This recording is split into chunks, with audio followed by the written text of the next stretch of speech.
Welcome to Email Autopsy. I'm Brendan Ziolo, and I've spent years in B2B marketing, writing, sending, and yes, occasionally cringing at emails. And I'm Pauline Kabitsis. I'm a behavioral scientist who studies why people do or don't respond to what lands in their inbox. Every episode, we take a real email apart through the marketer's eyes and the scientist's lens. We'll show you exactly what's working, what isn't with some fixes, and the psychology behind all of it.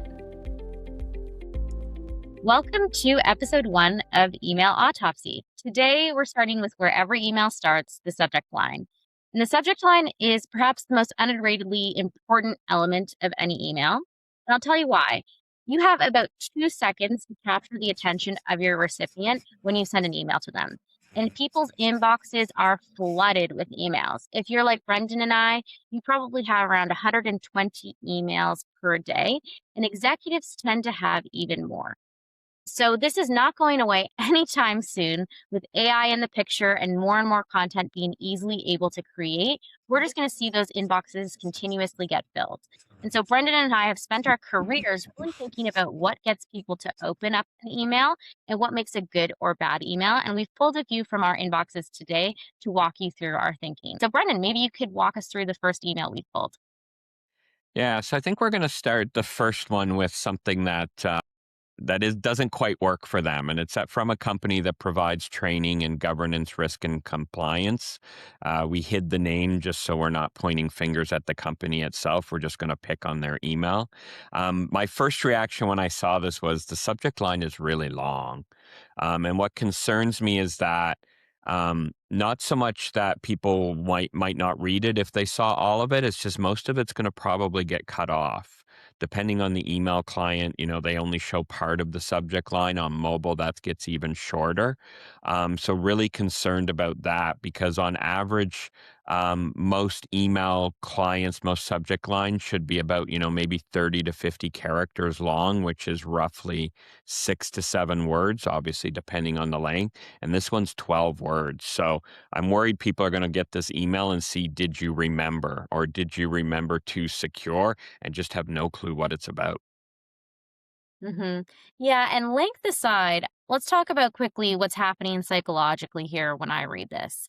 So I really like their use of the question mark at the very end. We know from behavioral science literature and psychology that questions create a curiosity gap and tend to increase open rates. So there's some data to suggest that if you add a question to your email subject lines, you're likely going to see about a 20% lift in open rates.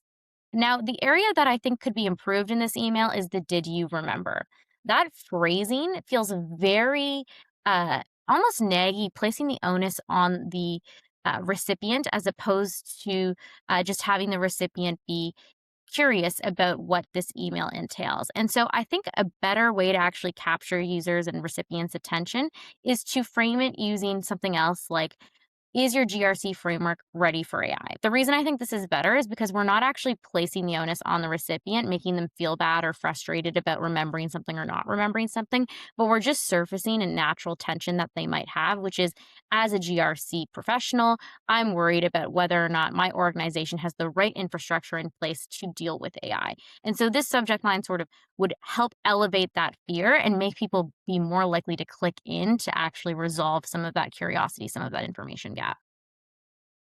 Yeah, I really like what you did to rework that, Pauline. I think that will definitely grab attention better. And obviously, it's much shorter as well. So if any of it gets cut off, you're still getting the key message across. So maybe we'll take a look at our next email. And this one jumped out at me, not so much because of the subject line, although I do quite like that, but it's because of who it's from. So as a marketer, I recognize the name Donald Miller. He wrote StoryBrand and has done many things since then. So he's quite well known in the marketing space. And it's interesting because this episode is about subject lines, but when this one popped out and we picked it, the fact that it's from someone you know is quite powerful. There's one analysis we found that, 78% of people open an email because of who it's from. So even though subject line is super important, you need to pay attention to the sender as well, because it has a bigger impact on whether someone opens it. So while I do like this subject line, the fact it's from Donald Miller, who's a person I know, is really what helped this one jump out in my inbox and made me want to open it. That's a great point, Brendan. And I saw an A B test recently from BlaBlaCar that actually looked at this empirically, and they studied whether or not sending it from a company sender or a real first name improved open rates. And to exactly what you've just said, that feeling where you knew Donald Miller, you opened the email because you knew him, that's what they found in this A B test. Basically, when they used the real first name instead of the company sender name, they saw 20% more people opening that email. So I think for anyone listening, what this really signals is if you want one immediate change to make right now, that might be it. You might want to send it from a real first name as opposed to just the company name. One other thing I'll mention here that I think is really nice is the thousands of businesses language. This is a really nice herd signal, a really nice social proof around a lot of people are already doing this. And as humans, we like to follow the crowd, we like to be in the know. And so this really helps us understand that perhaps we might be missing something by not opening this email and really drives people to at least click through. I think the unfortunate part, or maybe fortunate for Donald in this case, is I know I talk to clients and a lot of people struggle with this, is that if your founder or CEO or whoever the sender of the email isn't a recognized name, what do you do in that case? And I think the next email we're going to call up is a good middle ground or compromise between the two that could have a good impact, by sending it from a person who is Landon in this case, but tacking on the at entrepreneur. So this is a platform I use, and do recommend as well. So I recognize that right away, whether I know Landon or not, but it still has the personal feel because it's not coming just from a company. So I did think this was a really good way to handle that. I mean, if you've got a world renowned or a very famous founder, CEO, or sender of your emails, by all means, just use the name. But I think if that's not the case, this is a good way to handle it. Go with the first name and then at the company. I think it works really, really well. And I strongly recommend this approach. I'm not sure what you think about that, Pauline. I absolutely agree. This is a really nice combination of what we saw in the BlaBlaCar study, where we know using a person's actual name increases open rates, and then pairing that with the sender name to sort of, or the company name rather, to increase credibility and trust. That's a really nice signal. The other element here that I really like, Brendan, that I want to point out is that last chance terminology. It uses what we call in psychology like urgency framing or scarcity framing. And people tend to be really motivated by a fear of loss, right? We all have heard of FOMO before. Um, our fear of missing out is what sort of drives us sometimes to take action. And this is exactly what this subject line is trying to do. It's trying to invoke a feeling of missing out, a feeling of fear of missing out by getting you to use and open this email. Now, one thing I would suggest is to use this technique sort of sparingly. If we tell people all the time that things are urgent, we actually have our audiences calibrate and recognize that nothing is urgent. And so it's a little bit like the boy who cried wolf. The first time you say it, highly effective. People are really motivated by urgency. They're likely to click through. But if you're using this technique time and time again, every single email that you send, your audience is probably going to very quickly realize that nothing that you're sending is actually that important. And they're probably going to stop opening that email. Yeah, I guess it's like flagging all your emails as important when you send them out. Exactly. If everything's important, nothing's important. So I think that's all the emails we wanted to cover there. But what I'd like to do is maybe suggest something to our watchers and viewers on some tips that they can take back as they write their subject line. I know the first thing that I learned, and someone recommended to me that makes a lot of sense, is don't write just one subject line and move on.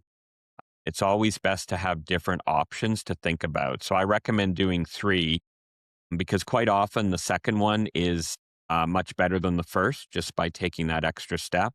And sometimes the third one surprises you because you tend to push it as you start to write more and more. So I know my top recommendations for subject lines is, don't just write one quickly, write three, spend some time on it. It can definitely drive a lot more opens to your email and then obviously conversions as well. I don't know if you have other takeaways, Pauline? I would add to that takeaway to say, as you're writing, your various iterations of your subject line, think about ways to improve your open rate beyond the typical 46%. So use some of the techniques that Brendan and I walked through today. Make sure that your subject lines are short, they're hovering around the 6 to 7 word maximum. Make sure you're kind of using the sender's name and the company name together. Try things like social proof, try things like urgency. But most importantly, when you're evaluating which subject line to use, really think about, is this creating an information gap for my recipient? Is this compelling enough to get them to do the core action that I want them to do, which is to open this email in the first place, to cut through the noise and break attention and get people to actually notice my email in their inbox filled with 127 emails. So that's all for now. Tune in for our next week episode where we'll dive into the final element, which dictates whether or not your email gets open, the preview text. If you found this useful, subscribe, leave us a comment, and share it with whoever in your organization is responsible for your email marketing.